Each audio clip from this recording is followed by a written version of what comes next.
The Lord be with you. And with your spirit. A reading from the Holy Gospel according to Luke. Glory to you, O Lord. Jesus said, "Woe to you, Pharisees! You pay tithes of mint and of rue and every garden herb, but you pay no attention to judgment and to love for God. This you should have done without overlooking the others. Woe to you, Pharisees! You love the seat of honor in synagogues and greetings in marketplaces. Woe to you! You are like unseen graves over which people unknowingly walk." The one of the scholars of the law said to him in reply, "Teacher, by saying this, you are insulting us too."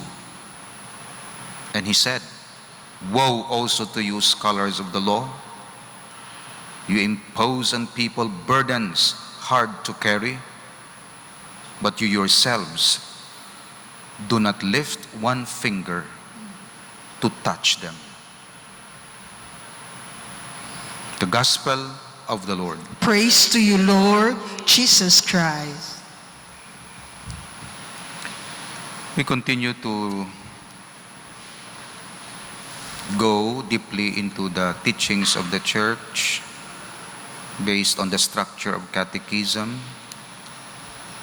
trying to present in a systematic way, coherent way, the important teachings of the Church, because it's also allowed in the homily for priests to do this, as long as the priests talk about God and His work and His will and His attributes and His perfections.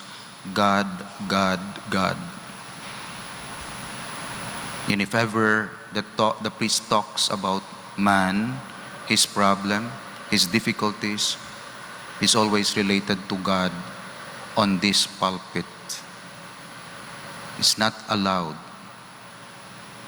to preach about man apart from God, because this place is a place to worship God, to know more about Him, to love Him, to know His will. God, God, God. And if ever you come not to listen about God, things about God, then you are not in the right place. If that's your intention, it's not right. Because you are here to be fed with the Word of God. You are here to be inspired by the Word of God. You are here to be enlightened with the Word of God, not to solve every problems, not to offer solutions to all your problems, but to listen to God and to worship Him and to believe in Him and in His Word and in His promises. That's why the Church ordains priests, because the priest's function is to preach to people about God. For some, to introduce you to God, or to introduce God to you. For some, to inspire you, to deepen your faith in Him. Because the Mass is prayer. And this prayer, we need to listen to the Word of God, to be instructed by it. And we need also to receive the body of Christ, to be nourished by it. So you go home instructed and nourished. Even if you don't find specific solutions, practical solutions to your problems, your fees, your tuition fees, your relational problem, even if not immediately, the sermon or the Word of God offer you these practical solutions. So this is what we are doing, and it's allowed.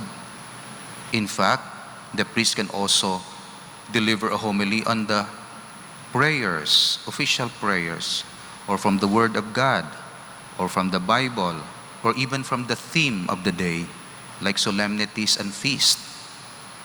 The priest can deliver homilies as long as the purpose is achieved, that people may come to know God. Because eternal life means knowing you and knowing your Son, whom you sent.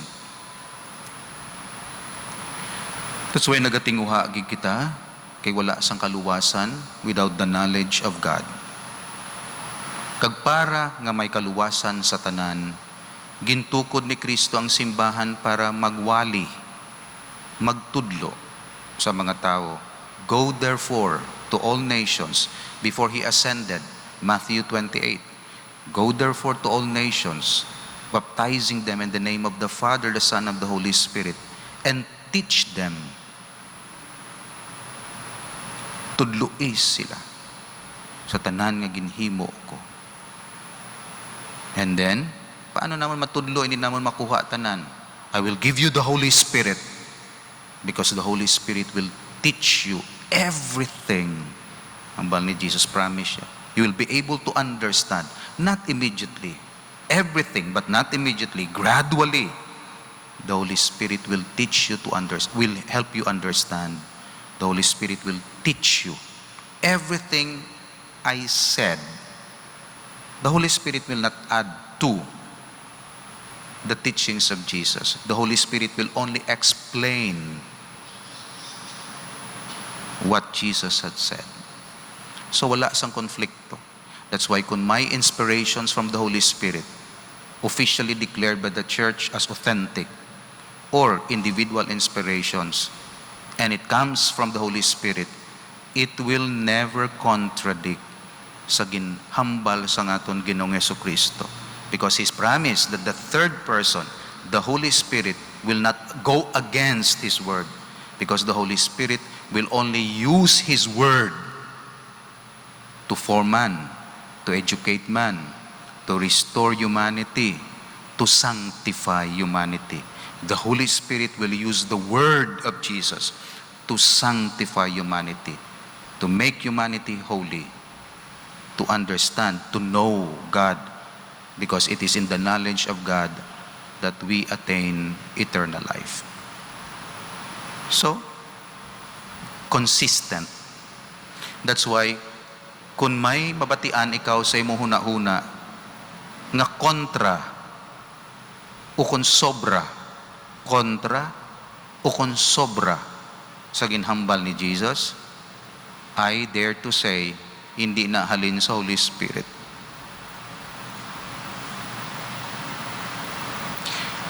Pamangkot, ti Father, sino ang ma-determine nga halin na sa Holy Spirit? That's why we have the magisterium, the official teachings of the church. Kaya Holy Spirit can talk to you individually. Pero sino ma-authenticate sina? It's not you yourself who will authenticate. Somebody apart from you ang ma-authenticate. Pero hindi lang somebody na wala training, na wala authority, kundi somebody nga may authority sa church. This is what we call magisterium. That's why hindi pwedeng isa lang ma-preach na inspired sa Holy Spirit. Nag-dream siya, nag-ano siya, istorya siya to. Kag sino-sino lang mahambal, pati sa teaching sa Bible. Ang Katoliko, wala gamo na. Ang Katoliko, nagapamangkot gid sa otoridad sang simbahan. That's why, ang otoridad, amo ang ma-ensure nga ang ginbilin ni Kristo nga kamatuuran, hindi maguba, hindi madula, kag hindi ma-adulterate sang errors. Kinatawag ina magisterium of the church, official teaching of the church. Kag sino ang official teachers of the church? Pope and bishops. Sila. Kita nyo kung ano ka solid? May Bible ka, pero wala ka teacher. Hatag sa imong Bible, wala ka teacher. Hatag sa imong textbook sa medicine, wala ka teacher. Ikaw ma-interpret.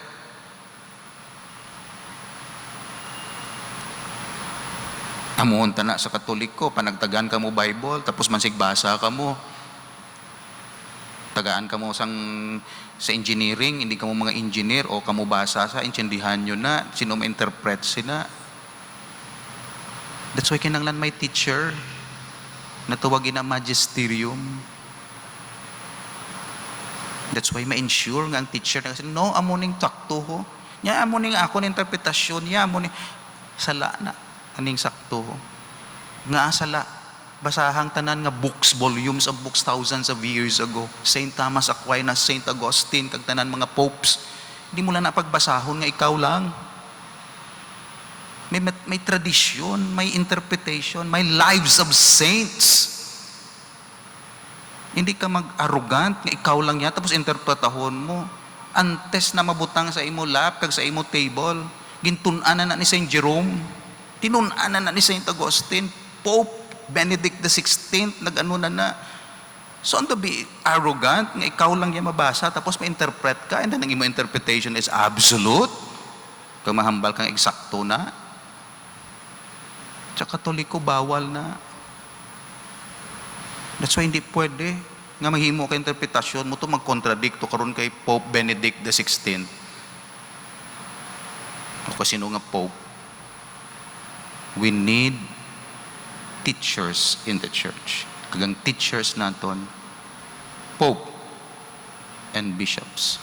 Ti ang pari, father, teacher man na, di sila teacher nga pareho sa Pope and bishops. Wala sila authority, wala sila magisterial authority. Ilaya interpreters. That's why ako nag-interpret. Pero I cannot go against the official teaching of the church. Like 3 persons only, not 4. Mary is ever virgin. Mary is immaculate. So I cannot go against it. Mary assumed into heaven. Mga muha mo na, transubstantiation, real presence of Christ. So tanan-tanan bala, patihan ko, nga ginahambal sang Katoliko, basta related sa faith? Yes. Pero hindi tanan hangpon mo. That's one thing, difference. Tanan patihan mo, pero hindi ka required nga hangpon mo tanan. Ang problema, gusto mo hangpon tanan, tapos kung di mo mahangpan, di ka magpati. No, that's not the manner sa Katoliko. Believe. Kay may teacher ka, kay ang teacher no will not go against the traditions ng church, consistent nga truth. Believe everything, most especially dogma. Not everything mga devotions, may level of truth sa simbahan. Pero kung substantial truth, important truths declared as dogma, believe. Di pa din di ko maintindihan, that's another level. Another level ang understanding, another level ang belief. Believe it, even if you do not understand it now. Because we have to thank our teachers, magisterium. Nauna sila sa aton, safe ining alagyan. That's why kung bisan hindi kita makahangup sang tanan, basta may iloy Santa Iglesia nagasiling amo ining right path nga gintread ni Saint Augustine, ni Saint Thomas, ni Saint Jose Maria Escrivá de Balaguer, ni Saint John of the Cross, Saint Teresa. Amo ni ang teaching sang church. Believe it, because it will lead you to salvation. To understand, depende kung may time ka, magtuon na hanungod sila. Pero mas nami, hindi na kinanglantunan. Tungod may nauna na sa aton, kag naghambal na nga, this is the right path. Tanan ba lang nga nagkatabo sa medicine, tunan mo tanan, sa psychology, na may ara na niya nga nagtuon na. That's why basihan mo na lang nga, this is the right thing. Kung ginahimo na naton sa secular sciences, sa studies naton, ano pag nga hindi naton mahimo sa aton faith? That's why Bible itself is not sufficient. Kinahanglan may ma-interpret sang Bible, kag may teacher na nungod sa Bible. Otherwise, kung hatag lang ni sa imong Bible, kag wala ka sang sundon nga teaching ni Pope Benedict, Pope John Paul II, sang Ecumenical Council, kagiban nga mga teaching sang church, dogmas. Ano na lang, no? Kung ano kabudlay sa imo. Pag naghapos, tungod may church nga nagatudlo sa aton. So the church is a teacher. So hindi lang siya social organizer, kag hindi siya NGO lang. No? Church is more than that. More than. That's why ang pari is not a social worker lang. Kung himuon nyo gatindog ako, di tanaw nyo sa akon, social worker. Di ano na lang to? Because I'm handling sacred things. Social worker does not handle sacred things. They handle rice and canned goods and things, material. Pero ang pari handle sang sacred things, body of Christ. So it's more than social worker. Hindi mo ma-equate. Tapos pahambalo nyo ko dito sang social work. Hindi. Kung social work, pwede di social worker maghambal. Pero hindi mo nang role sang pari. Role sang pari mahambal parti sa Dios.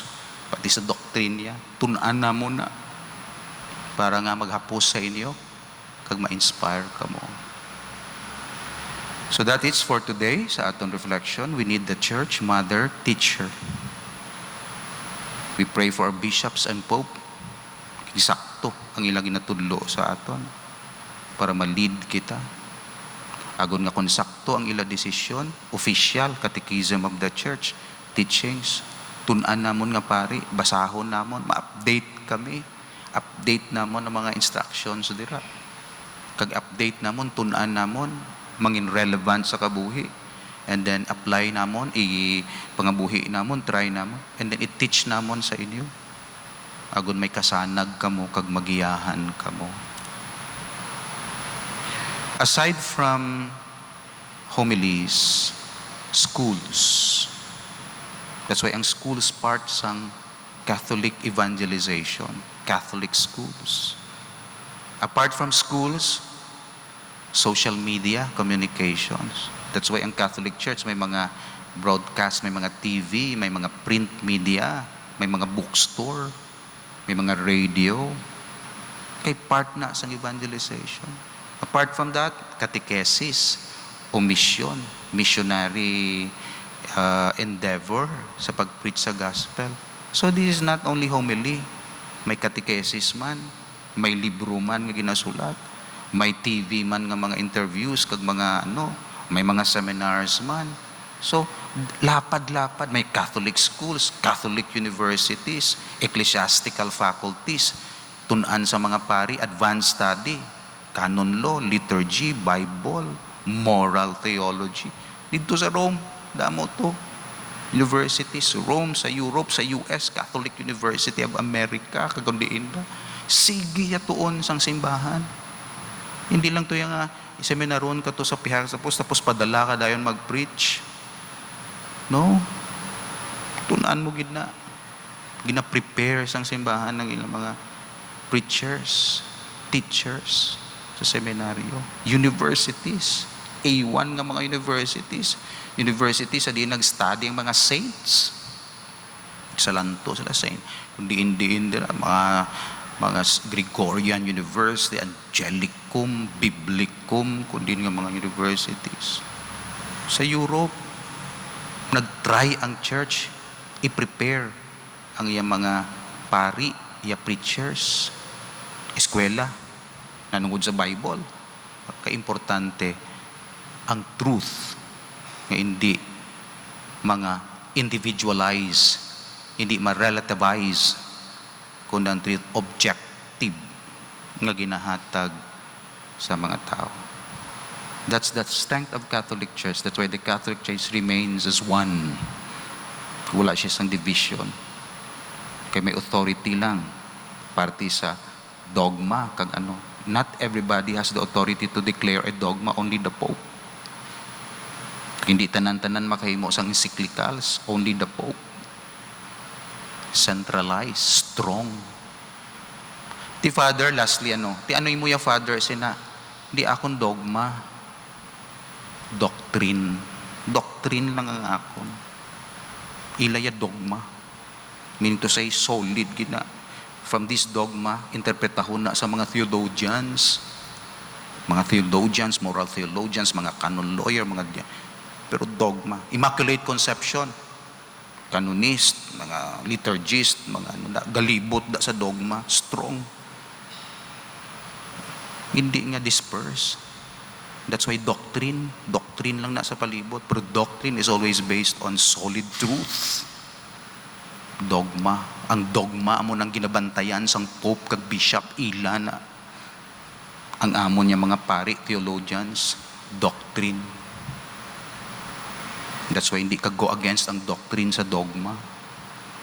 Okay, dogma is very important. And of course, dogma is always based on the Bible. So sa dalom sinitanan Bible, tapos dogma, tapos doctrine, tapos devotion, na may devotion kamuya, rosary, kagunan na mga devotion na. Tatlo na kadi, devotion, doctrine, dogma. Why ko ya sa dogma? Why ko autoridad? Doctrine pwede ko. Kamu devotions pwede, o damo devotions yun. Recognized by the church. Pero devotion is not a dogma. Because devotion is ang iya weight. Di pero sa dogma. That's why devotions, damo devotions, free kita ya to maghimo devotions. Kamu devotions, devotional, rosary, scapular, okay, Lourdes, Legion of Mary, damo. Pero never go against a solid doctrine. Kagang doctrine, hindi mag-go against sa dogma of the church. Kagang dogma will not go against sa Bible. Kaya ang Bible, word ni Jesus, na kinahanglan amo na ang basihan sang aton faith and morals, to be helped by the Holy Spirit to interpret. Na Holy Spirit may bulig sa aton. Kag sa dogma, Pope, may promise ang Holy Spirit, infallibility sa sulod. Holy Spirit will help the Pope. Special gift sa Pope lang. Na faith and morals ang hambal sang Pope, hindi siya makasala because of the promise. This is the church. The rock, Peter, which means church. And I will build my church on this rock, and the gates of hell shall not prevail against it. That's why kung nagkatabo sa simbahan naman, may hell man do mga evil man mo na rely on the promise of Jesus. This is His church. The gates of hell shall not prevail against it. Amen. May your mercy, we beseech you, O Lord, be with your people who cry to you, so that what they seek at your promptings, they may obtain by your ready generosity. Through Christ our Lord. Amen.